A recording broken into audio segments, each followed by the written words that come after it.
Hello everyone and welcome to Bible Gilgal. Our principle is understanding the Bible through the Holy Spirit. Know the Holy Spirit through the Bible. The Igniter and the Crown, Ancient Parables for Modern Crises. Major modern disasters from the Chernobyl nuclear accident to the catastrophic flooding following Hurricane Katrina. There are rarely mere technical failures. They are more often an igniter, a spark that sets ablaze the deeply rooted systemic flaws festering beneath a society's surface. In their aftermath, these events become powerful amplifiers of systemic crises and potent symbols of national governance failures. They serve as a mirror reflecting the true state of a nation's accountability and institutional health.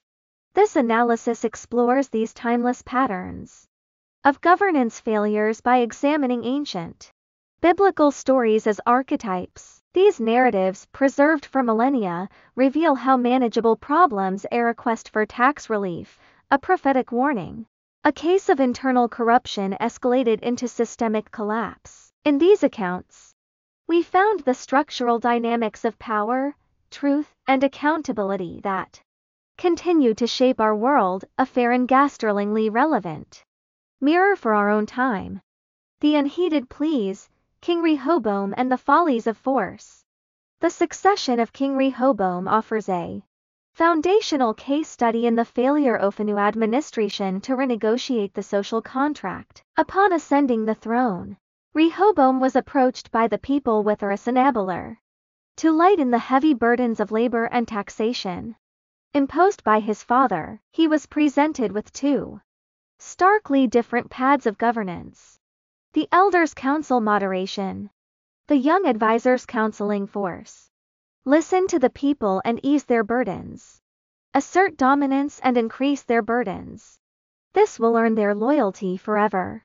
This will demonstrate absolute power. Rehoboam rejected the path of moderation. He embraced the counsel of his peers and confronted the people with a declaration: uncompromising forces. A catastrophic miscalculation of state power. My father laid a heavy yoke on you, but I'll make it even heavier. My father scourged you with whips, I will scourge you with scorpions. The political consequences were swift and irreversible. Rehoboam's arrogance served as the igniter for pre-existent reconcilable systemic contradictions between the central monarchy and the tribal territories. His decision did not secure his power, it shattered his kingdom, fracturing it along these fault lines and triggering a Comopetition crisis. A regime that ceases to listen to its populace often develops a reinsertion coercion, which in turn necessitates the active suppression of truth to maintain its narrative of control. The criminalized truth, Jeremiah and the price of stability. The archetype of the prophet Jeremiah provides examples for how regimes, in their pursuit of narrative control, began to pathologize dissent. As the kingdom of Judah faced an existential threat, Jeremiah emerged not as an enemy of the state, but as a voice of warning, calling for deep-seated reform to address the systemic flaws are making the nation vulnerable. Instead of heeding the warnings, the establishment chose to suppress the messenger, treating the truth as a greater threat than the crisis it described. This was achieved through three primary tactics. 1. Framing accountability as sedition. Jeremiah's calls for reform were deliberately resisted as a hostile political acts. The regime accused him of attempting to weaken the people's morale and incited turmoil, thereby criminalizing legitimate critique and equating the pursuit of truth with treason. 2. Imposing a single narrative. The king and the priestly class demanded the blocking of Jeremiah's message, permitting only an official, optimistic narrative. This strategy created an information vacuum, ensuring the leadership could maintain a facade of control while leaving the public vulnerable. 3. Prioritizing stability over justice. The system's actions were driven by a stability above all mindset, which inevitably leads Saste to view its own citizens' calls for accountability as a greater threat than any external crisis. This fatal preference for a fragilitarian order for the difficult work of genuine reform revealed a system in terminal decline.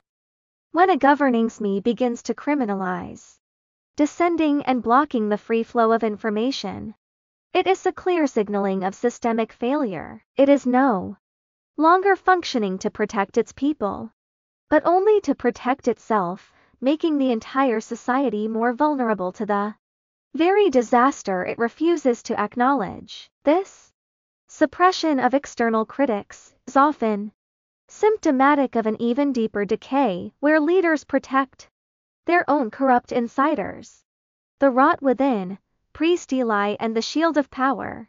The story of the high priest Eli Issachar fulperable of institutional decay from within. As Israel's highest moral authority, Eli was fully aware that his sons were abusing their priestly offices to extort the people and desecrate their duties. Yet, the record is clear, he did not discipline them.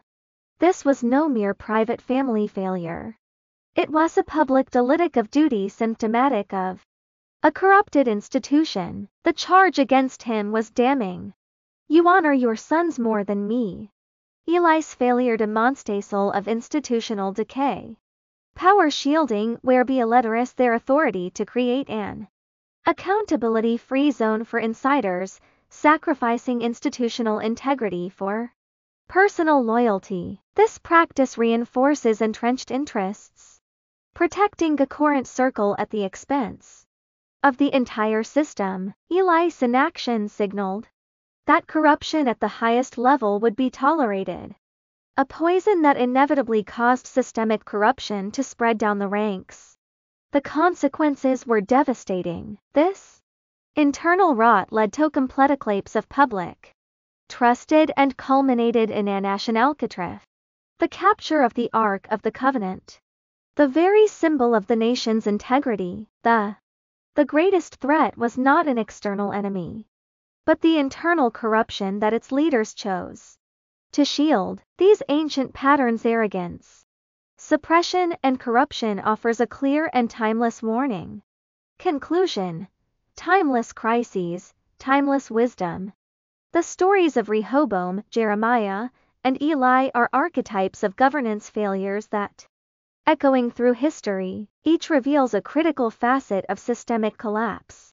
Rehoboam illustrates the catastrophic outcome of leadership that is deaf to its people and chooses forces over moderation.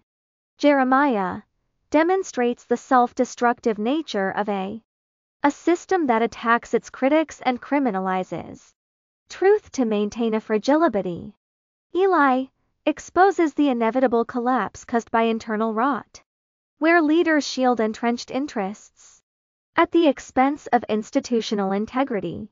These parables powerfully reinforce the central thesis that disasters serve as a mirror. What they reflect is not random events but the underlying health of associated institutions, the structural dynamics of power, accountability. Whether in ancient Israel or a modern nation state, a system that rejects public will, punishes its critics, and shields corruption is a system engineering its own demise.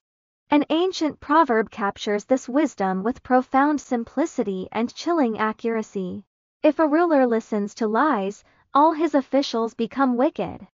The implication is inescapable: a system of governance built on concealment and falsehood will not be saved by its leaders. It will inevitably corrodes from the top down and see, alas, under the weight of its own decay. We are Bible Gilgal. The video is over. May the Lord bless you all.